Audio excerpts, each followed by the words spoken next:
Chitransh education point website में आप सभी का स्वागत है। आज का जो टॉपिक है हमारे लिए बहुत इंपॉर्टेंट है, क्योंकि यहाँ से क्वेश्चंस हर एग्जाम में और आपकी 9th क्लास में तो आते ही आते हैं। ठीक है, यहाँ से क्वेश्चन आएगा, 100% यहाँ से क्वेश्चन आएगा। अगर आज आपने ये क्लास अटेंड नहीं करी तो पूरी नहीं देखी तो आप 1 या 2 नंबर क्वेश्चन जो आएंगे वो आप गलत कर दोगे, क्योंकि टॉपिक इजी है लेकिन कन्फ्यूजन वाला है। और कन्फ्यूजन अगर दिमाग में रहेगी तो आप क्वेश्चंस को 99% आप गलत कर दोगे, क्योंकि आपके कॉन्सेप्ट सही नहीं होंगे। और हमारा जो टॉपिक है वो है आज फिजिकल चेंजेस, मतलब कि भौतिक परिवर्तन। क्योंकि परिवर्तनों में आप कन्फ्यूज हो जाते हो कि कौन सा फिजिकल चेंजेस है और कौन सा केमिकल चेंजेस है। तो आज अगर आप ये कन्फ्यूजन खत्म करना चाहते हो तो आप हमारी वीडियो को लास्ट तक देखें, बिल्कुल भी स्किप ना करें, बीच में छोड़कर ना जाएं, वरना नुकसान आपका ही होगा, हमारा तो होने वाला नहीं है। ठीक है, चलो बढ़ते हैं हमारे टॉपिक की तरफ कि भौतिक परिवर्तन मतलब कि फिजिकल चेंजेस होते क्या हैं। ठीक है, इंग्लिश में हमने बोर्ड में लिख रखा है और आपको हिंदी में हम इसको समझा देंगे। तो चलते हैं डियर स्टूडेंट्स डेफिनेशन की तरफ कि क्या होती है डेफिनेशन। इसकी इंग्लिश में हम रिपीट कर रहे हैं, फिर हम हिंदी में हम इसको समझा देंगे। A change in which only the physical properties of a substance change is called a physical changes. ठीक है, शायद स्पीड कुछ ज़्यादा होगी तो दोबारा से इसको हम एक बार भी पढ़ते हैं। तो a change in which only the physical properties of a substance change is called a physical changes, मतलब कि वह परिवर्तन जिसमें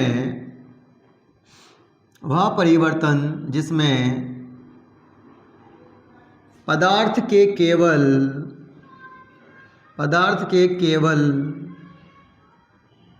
भौतिक गुणों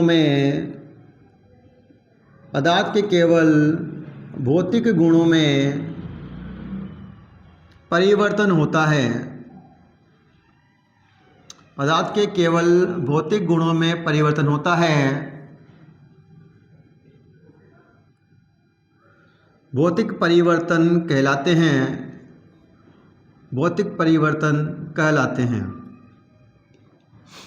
ठीक है डियर स्टूडेंट, कहने का मतलब ये है कि ऐसे चेंजेस होंगे जिसमें जो सब्सटेंस जो होगा, पदार्थ जो होगा, उसके केवल और केवल फिजिकल जो उसके गुण होंगे, फिजिकल जो उसके प्रॉपर्टीज होगी उसमें ही चेंजेस होंगे। उससे केमिकल जो प्रॉपर्टीज होगी उसमें कोई चेंजेस नहीं होगा। कि अगर हमने वाटर लिया तो वाटर को जब हमने टेम्परेचर दिया तो वाटर को टेम्परेचर देने पर वो भाप में मतलब कि वाष्प में चेंज हो जाता है, वेपर में चेंज हो जाता है। लेकिन उसकी जो केमिकल प्रॉपर्टीज होती है, मतलब कि H2O का जो फॉर्मूला होता है, सॉरी जल का जो फॉर्मूला होता है वो H2O होता है। तो H2O में कोई चेंजेस नहीं होता। ऐसे जो चेंजेस होंगे वो हमारे कहलाएंगे फिजिकल चेंजेस। मतलब कि दोबारा हम रिपीट कर रहे हैं कि अगर हमने कोई सब्सटेंस दिया है ना, जब हमने कोई सब्सटेंस दिया तो वापस ये उसी ही स्टेट में वापस से आ गया तो वो चेंजेस होंगे हमारे कहलाएंगे फिजिकल चेंजेस। ऐसे चेंजेस जिसमें वह परिवर्तन जिसमें पदार्थ के केवल भौतिक गुणों में परिवर्तन होगा, उसके रासायनिक गुणों में कोई परिवर्तन नहीं होगा, ऐसे परिवर्तनों को हम भौतिक परिवर्तन कहते हैं। समझना डियर स्टूडेंट, एग्जाम्पल से समझना आप। हमने ठीक है, बर्फ की जो स्टेट होती है वो होती है सॉलिड। ठीक है, इसकी जो स्टेट है वो कौन सी है, सॉलिड है।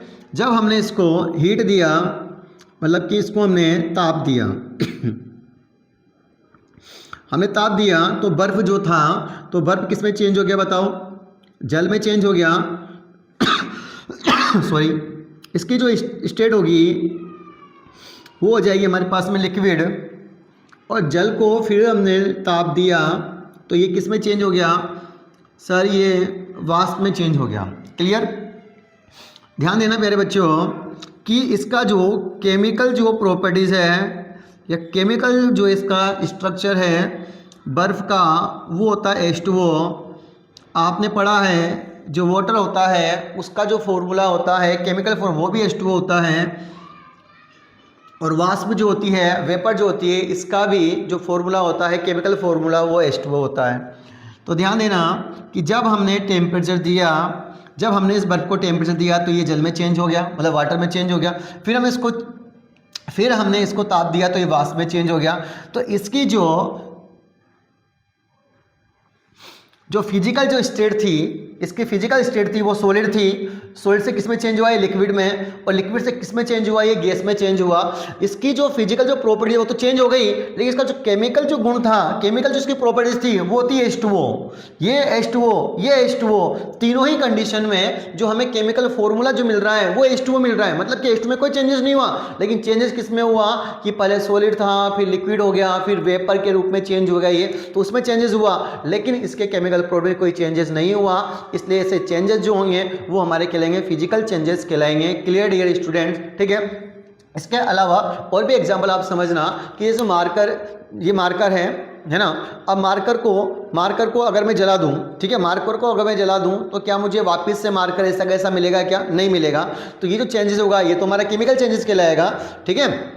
जैसे कि हमने हमने एक लकड़ी ली, सोचना, हमने लकड़ी ली और लकड़ी को हमने काट दिया, है ना। हमने एक लकड़ी ली और लकड़ी को हमने क्या कर दिया डियर स्टूडेंट, इसको हमने काट दिया, ठीक है। बताओ जो लकड़ी है क्या इसके जो प्रॉपर्टीज़ है क्या उसमें चेंज हुआ, क्या नहीं हुआ। प्रॉपर्टीज़ इसकी लकड़ी की प्रॉपर्टी में कोई चेंजेस नहीं हुआ, बस इतना सा फर्क हुआ कि लकड़ी पहले हमारे पास में इसकी लेंथ ज़्यादा थी, लेकिन अब लेंथ क्या होगी इसकी कम हो गई और दो पार्ट में ये बढ़ गई, दो पार्ट में ये बढ़ गई, है ना। तो ये डिवाइड हो गई दो पार्ट में, लेकिन इसकी जो प्रॉपर्टीज़ थी उसमें कोई चेंजेस नहीं हुआ। तो ये जो चेंजेस होगा वो हमारा कहलाएगा फिजिकल चेंजेस कहलाएगा। कोई दिक्कत यहां तक, ठीक है। अब हम पढ़ेंगे इसके एग्जांपल जो हमारे एग्जाम के लिए बहुत ज़्यादा इंपॉर्टेंट है और वहां से क्वेश्चन आने की संभावना ज़्यादा से ज़्यादा रहती है। मोस्ट इंपॉर्टेंट है, यहां से क्वेश्चन आने की संभावना 100% रहती है। तो एग्जाम्पल्स कौन कौन से हमारे पास में, cutting tree, water turning into a steam, dissolve salt in a water, making salad from fruits, stretching of rubber band, मतलब कि कटिंग ट्री पेड़ों को काटना, water turning into a steam जल का वाष्प में बदलना, dissolve salt in a water मतलब कि जल में नमक का घुलना, मेकिंग सलाद फ्रॉम फूड सलाद का बनाना, और रबर। तो एक बार मैं इनको हिंदी में भी समझा देता हूँ आपको। कटिंग ट्री मतलब कि पेड़ों को काटना,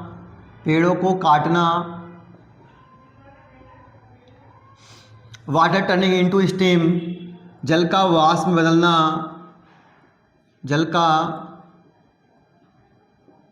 वाष्प में बदलना। नेक्स्ट है डिसोल्व सॉल्ट इन वाटर मतलब कि नमक का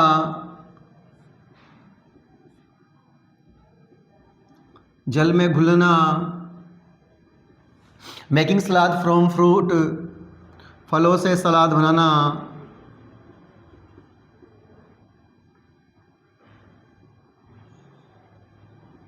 स्ट्रेचिंग ऑफ रबड़ को खींचना, रबर बैंड को खींचना। तो प्यारे बच्चों ये सब एग्जाम्पल्स हैं हमारे। तो यहाँ से पेपर में क्वेश्चंस आता है और एग्जाम्पल पूछे भी जाएंगे आपसे। कई बार कंपैरिजन पूछा जाएगा, है ना, कि ऑप्शन में दे दिया आपके पास में फिजिकल चेंजेस दे दिया, फिर केमिकल चेंजेस बोल दिया, तो वहाँ से क्वेश्चन बनेगा कि इसमें से कौन सा फिजिकल चेंजेस है। तो प्लीज़ आप क्वेश्चंस बिल्कुल भी गलत ना करें, ठीक है। आज के लिए इतना ही, मिलते हैं नेक्स्ट क्लास में।